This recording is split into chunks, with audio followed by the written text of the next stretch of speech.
বুঢ়ীৰ সাধু।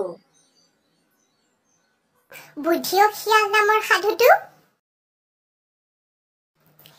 এদিন এটা শিয়ালে ভোকত কিবা খাবলৈ বিচাৰি এখন গাঁৱত মানুহৰ বাৰীয়ে ঘৰে লুংলুঙাই ফুৰিছিল। এনেতে সি এঘৰত ভঁৰালৰ চাঙত তলি ফুটা ভগা দোণ এটাত লখিমীয়ে দিয়া পিঠা কিছুমান পালেগৈ। সি টেমাক টেমাকৈ অকটিয়াই পকটিয়াই পিঠাবোৰ খাই শেষ কৰি ভগা দোণটোৰ ফুটা তলিখন ঢাকি দিয়া কলপাতখন মূৰ জোকাৰি চেলেকিবলৈ ধৰিলে। সি মূৰ পুতি চেলেকুতে কলপাতখন ফাটি ভগা দোণটো তাৰ মূৰেদি ডিঙিত গলমনি হৈ পৰিল। কোনো প্ৰকাৰে শিয়ালটোৱে দোণটো ডিঙিৰ পৰা গুচাব নোৱাৰিলে। শেষত এনে হল যে সি হাঁহ ছাগলী এটাও ধৰিব নোৱাৰা হল, কাৰণ ডিঙিত ভগা দোণটোৰে লটং পটংকৈ সি হাবিৰ পৰা বাহিৰলৈ ওলালেই মানুহে হৈ দিবলৈ ধৰে আৰু নিলগতে তাক দেখিয়েই সকলোৱে ধৰ গলমনি কাক বুলি শিশুপাল খেদা দিয়ে। এদিন শিয়ালটোৱে হাবিয়ে অনাই বনাই ফুৰোতে এঠাইত এহাল বাঘ পোৱালিক লগ পাই দেখিলে যে সিহঁতৰ আগত কিছুমান মঙহ আছে। ততালিকে শিয়ালটোৱে সেই মঙহকে খাবলৈ বুদ্ধি সাজি নিলগৰ পৰা খৰপুচ কৰি দোণটো জোকাৰি মাত লগালে, হেৰ তহঁতৰ মাৰ বাপেৰ কলৈ গ'ল? মই অহা গম পাই পলাইছে হবলা, সিহঁত ক'ত আছে ক?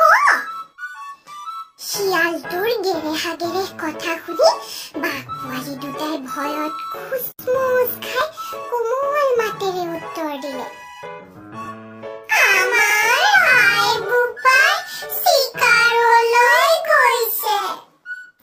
শিয়ালে ক'লে, আৰু কৈছে আহি পালে মই আহিছিলো বুলি কবি হক।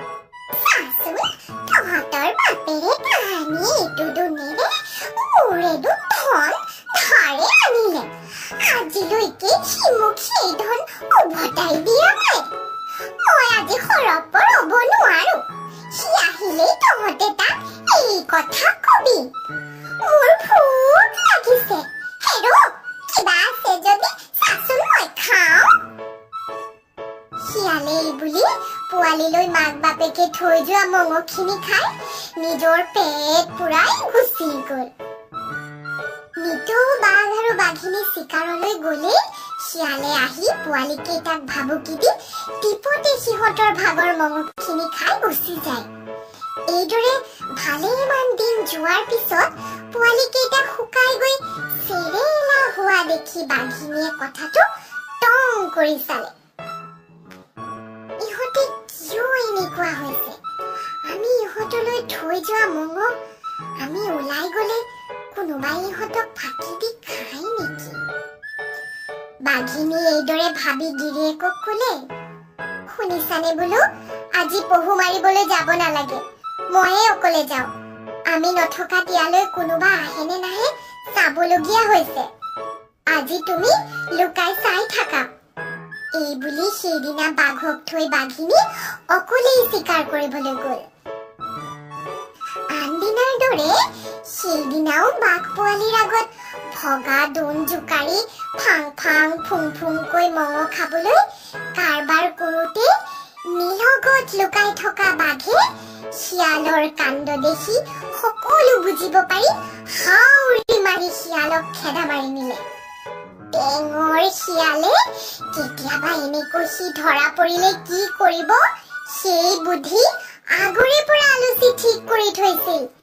সেই দেখি সি আগে লৰি গৈ দুফেৰেঙনীয়া গছ এজোপাৰ কেৰেপৰ মাজেদি সৰকি লৰ মাৰিলে।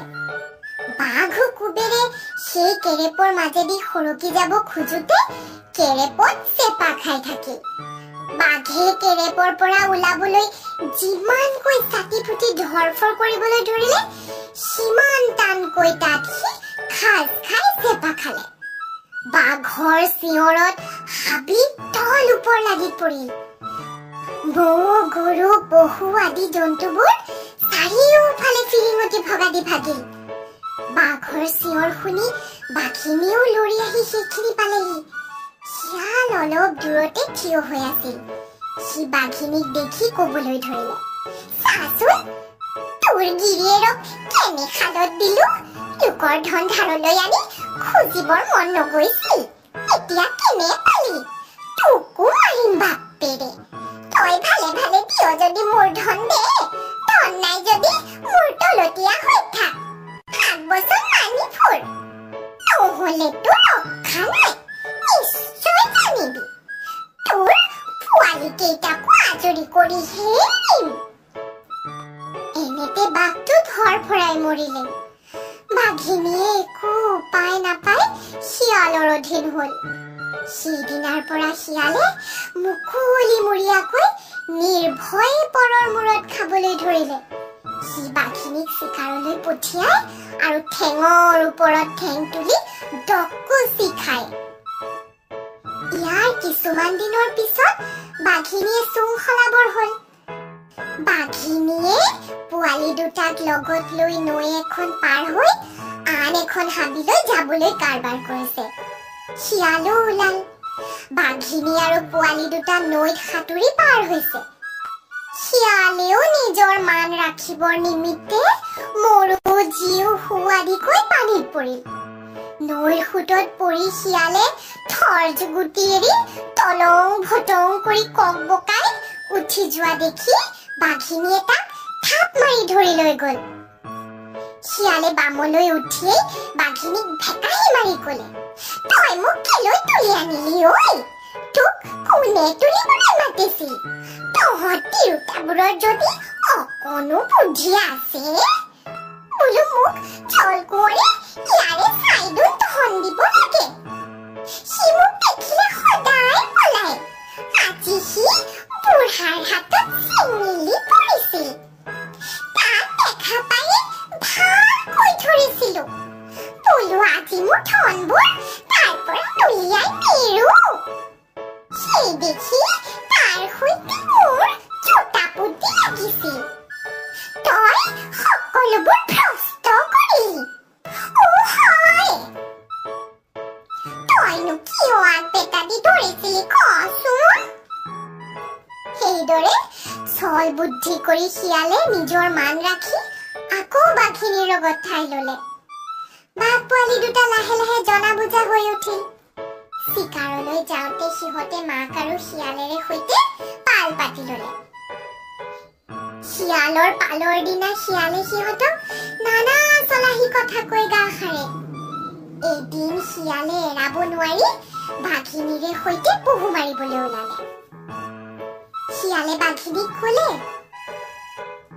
মই পহুৰ পতিৰ মুখত থাকো তই সেইফালে গৈ পহু খেদি দেগৈ পহু মোৰ ওচৰেৰে আহিলে আৰু ক'ত হাৰিব শিয়ালৰ কথা মতে বাঘিনীয়ে পহু খেদি দিলে কিন্তু শিয়ালে পতিৰ মুখত ধুবাং জুৰি পৰি থাকোঁতেই পহুৱে শিয়ালৰ পেটৰ ওপৰেদি লৰ মাৰিলে গছকত শিয়ালৰ পেটৰ ছাল ছিগি গ'ল পহু পলোৱাৰ পিছত বাঘিনী শিয়ালৰ ওচৰলৈ আহিলত শিয়ালে তাইক গেঠাই গেঠাই ক'লে শুনিছনে হয় শুনিছ পহুটো সেইফালে আহিলত মোৰ হেনে হাঁহি উঠিল যে পহু ধৰা দূৰত থাকক মোৰ হাঁহিটোকে ৰখাব নোৱাৰিলো সিমান সৰু পহুটো মই হেন বিৰগ ধৰিবলৈ দিয়া হাঁহিতে মোৰ